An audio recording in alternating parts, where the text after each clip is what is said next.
This story is generated and narrated by AI.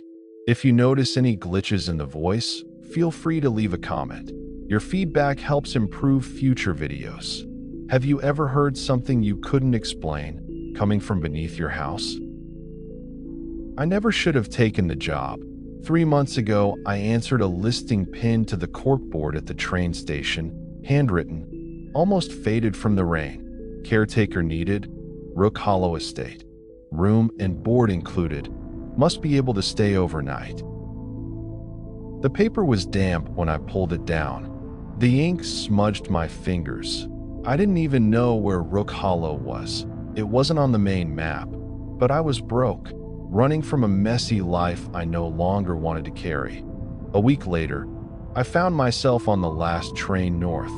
Fog pressed against the windows like grease. The hills beyond were pale, like old bones under a dying sky. The conductor gave me a strange look when I told him my stop. Rook Hollow? You sure? I nodded. He didn't speak again for the rest of the ride.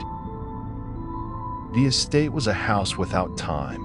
Old stone, gabled roof, windows that felt too narrow for human eyes.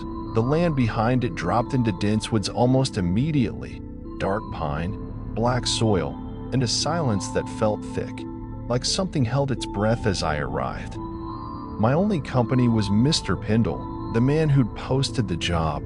Gray hair, no smile, voice like paper folding. You'll be the third one this year, he said, unlocking the front door. Don't worry. The others left. No one died. He didn't laugh, and I didn't ask why they left. The first few days were quiet. There were chores, of course, sweeping, repairing the old shed, keeping the storm drains clear near the edge of the woods. I slept in the east wing, a room with creaky floors, iron-framed windows, and wallpaper that peeled in curled layers like skin after a sunburn. But it was peaceful until the 5th night, when I woke to a sound beneath the floorboards. It wasn't pipes, it wasn't rats, it was rhythmic. Slow, like the sound of something, folding into itself over and over again. I sat up in bed, breath shallow. The moonlight slanted across the wall, casting my shadow in tall, crooked shapes. The sound continued, slide, crack, fold, not walking, not crawling, but something shifting its shape. I told myself it was nothing. Old houses do strange things in the night. The next morning, I mentioned it to Mr. Pendle. He paused, mid-sip of tea. Floors settling, probably. Ground soft around here. Always shifting. He said it without meeting my eyes, then added, Don't go into the cellar. It's unstable. I hadn't even known there was a cellar. That night, I found the door. It was behind a curtain in the pantry, half covered, as though someone didn't want it to be remembered. The handle was iron, old, and cold as the dead. I stood there, listening. From behind the door, there came a soft, dragging sound. Something long, heavy, folding into something tighter. I didn't open it. Things got worse. Each night, the sounds grew closer, not beneath the floorboards now, but in the walls. I'd hear tapping, not frantic, but methodical, as if something was measuring the space between us. I pushed my bed against the wall and began sleeping with the lamp on. On the 10th night, I woke up to a whisper, not a voice, not quite. It was the sound of my own breath, replayed back to me, but wrong, distorted, like someone trying to remember how I sounded, and in the mirror, just for a moment, I saw something folding into itself in the corner of the room. Pale limbs curling inwards, again and again, like it had no bones. I blinked, and it was gone. The next day, I packed my things. I was done. I didn't care about the money. But when I tried to leave, the road was flooded. Mr. Pendle was gone. No note, no sign of his car. I was alone, except for the thing that lived below.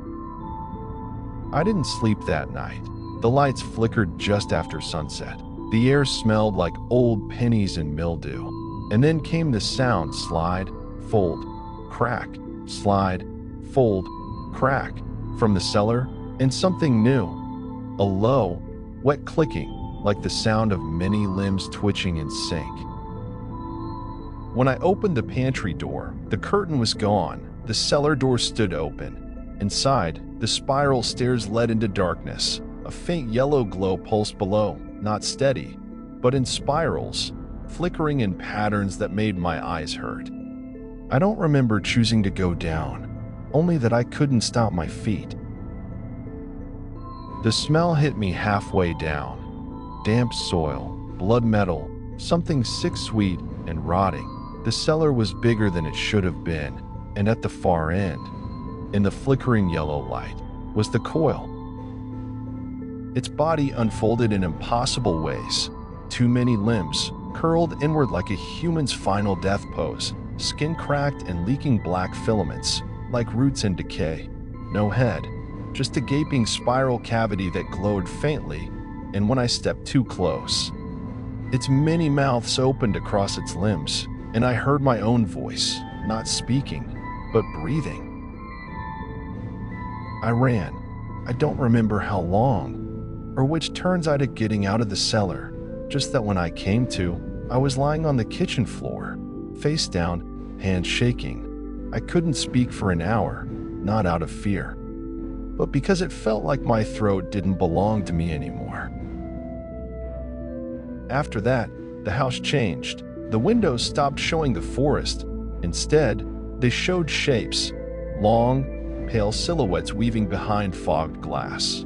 Too tall, too slow to be human, the light no longer came from the sun. It came from that same sick yellow pulse I saw in the basement, beating softly through the walls, behind the floorboards, under my skin. I tried smashing a window once. The glass didn't break. It folded inward, like paper, and when I reached out, I didn't feel air. I felt something warm and breathing press back. I stopped trying to leave after that.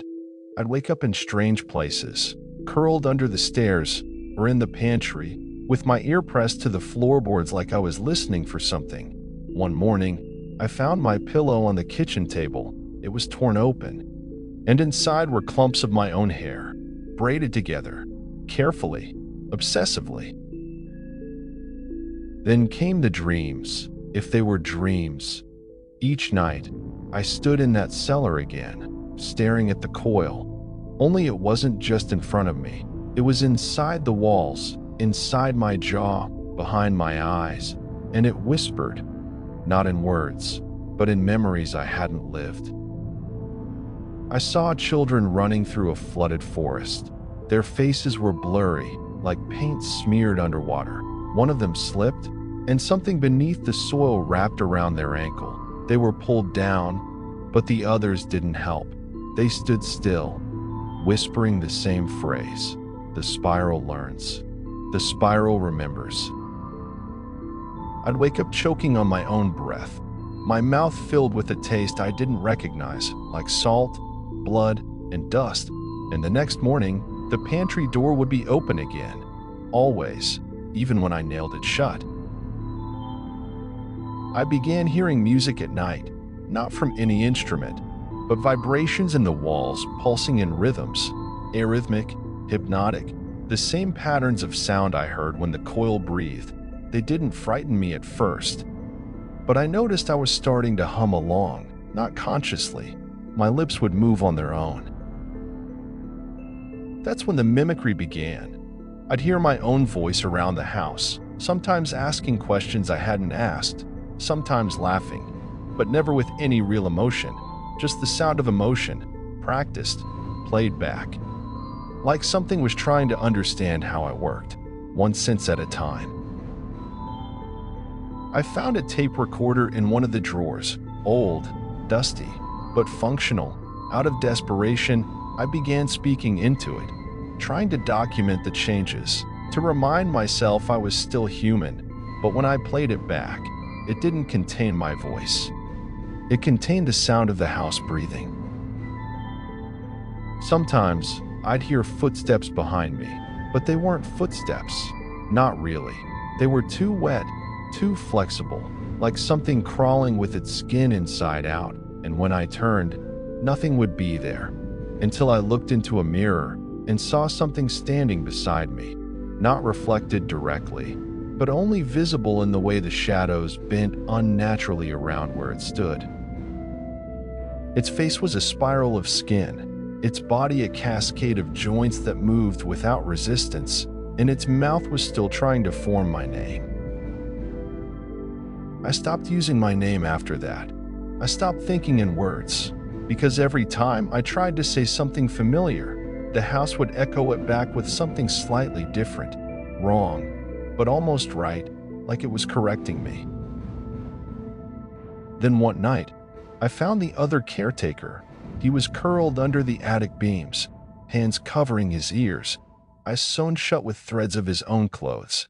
He was still breathing. When he opened his mouth, I saw a second mouth inside his throat, and it spoke. Not in his voice, but in mine. He didn't die, but he wasn't alive either. I sat across from him for hours in that attic, neither of us speaking, because every time I moved my lips, his mouth moved too, not in mimicry, but in perfect sync, like the house had finally grown its second puppet. I started calling him Echo in my head. It helped me pretend he was something other than me, some other poor fool who wandered too far below. But deep down, I knew he wasn't separate. He was what the house wanted me to become. That night, I made a decision. If this thing, this spiral intelligence, wanted to absorb me, to fold my thoughts into its own, then I needed to do something it wouldn't expect. I returned to the cellar, carrying a mirror and a canister of gasoline. My hands were shaking, not out of fear, but because I was starting to feel affection for the house. It had become a part of me, and I knew that meant I had to destroy it.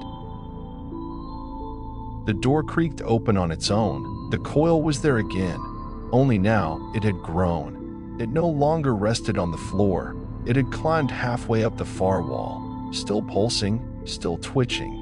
But now it had eyes, small, pale, scattered across its surface like barnacles, and they were watching me. I placed the mirror directly across from it, and for a second, it flinched, like it saw itself for the first time. I took out the gasoline, poured it along the walls, over the stairs, across the floor. The eyes followed my every move, but the coil didn't strike. It only shuddered, as if anticipating something. I lit a match, and I spoke, not to the house, but to myself. If you want to become me, then you'll have to burn with me. I dropped the match. Flames surged up the walls. The yellow pulse flickered violently, and the air filled with a sound I can only describe as a choir of insects screaming underwater. The house fought back. The walls buckled inward, not from heat, but from pressure. As if something massive had turned its gaze on me from beneath the earth, the steps twisted into a helix beneath my feet, and I was pulled downward, not physically, but mentally.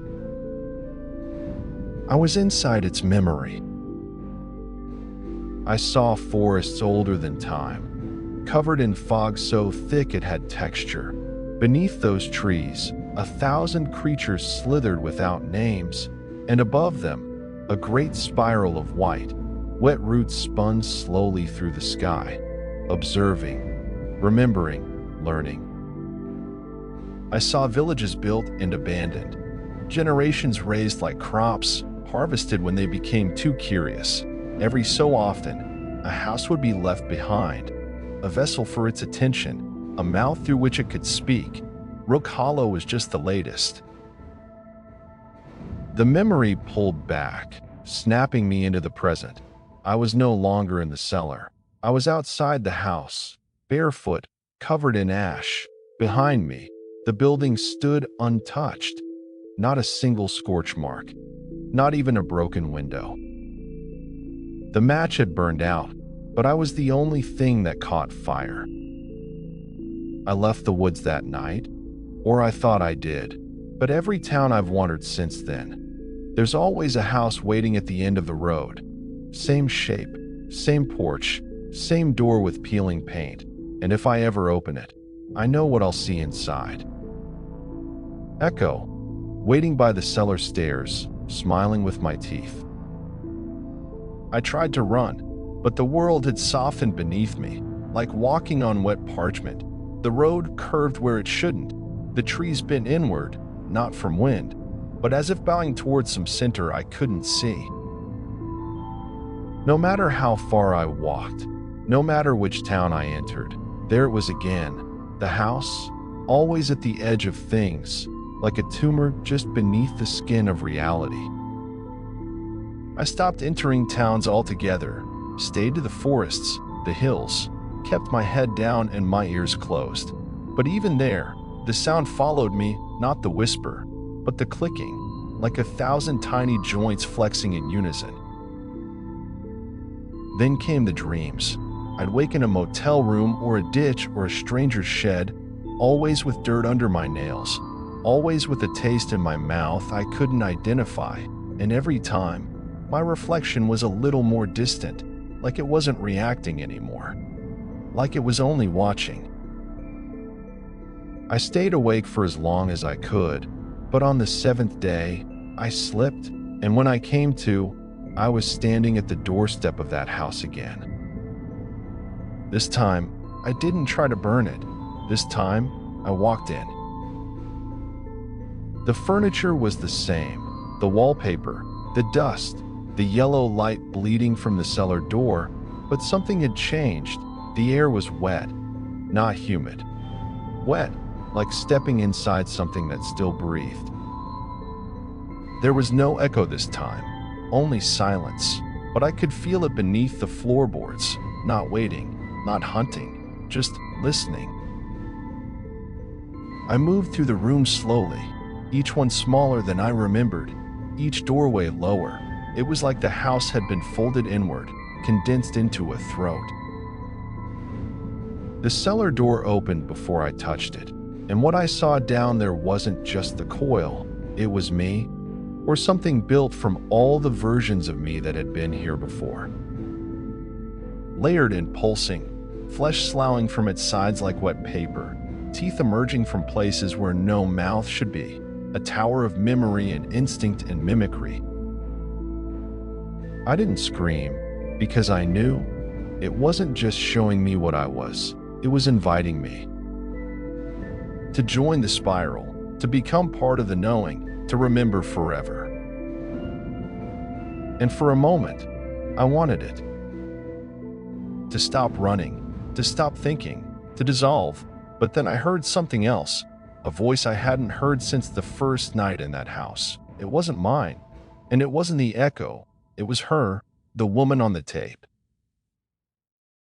She was whispering, but not to me. She was speaking through me. I burned it once. It always comes back. You have to bury it, somewhere it can't be found. It feeds on attention. Starve it, forget it. And then I understood. Fire wasn't the answer, nor was escape. The only way to defeat it was to starve it of memory. So I turned, walked out the door, and I never looked back. No notes, no journal entries, no recordings. I stopped saying its name, stopped describing it, let it blur. And with time, the dreams faded. The house stopped appearing. I still feel it sometimes, at the edge of sleep, like something brushing against the folds of my mind, but I don't let it in. So now I pass this story to you, but only once. Don't retell it. Don't write it down. Forget the name Rook Hollow. Forget the spiral. Forget the coil, or it will come back, and this time, it'll remember you. If you made it to the end, you're one of the few who knows what lies below. But tell me, would you go back? If it whispered your name again, drop your answer below. And if this story kept you up tonight, share it with someone who needs to hear it.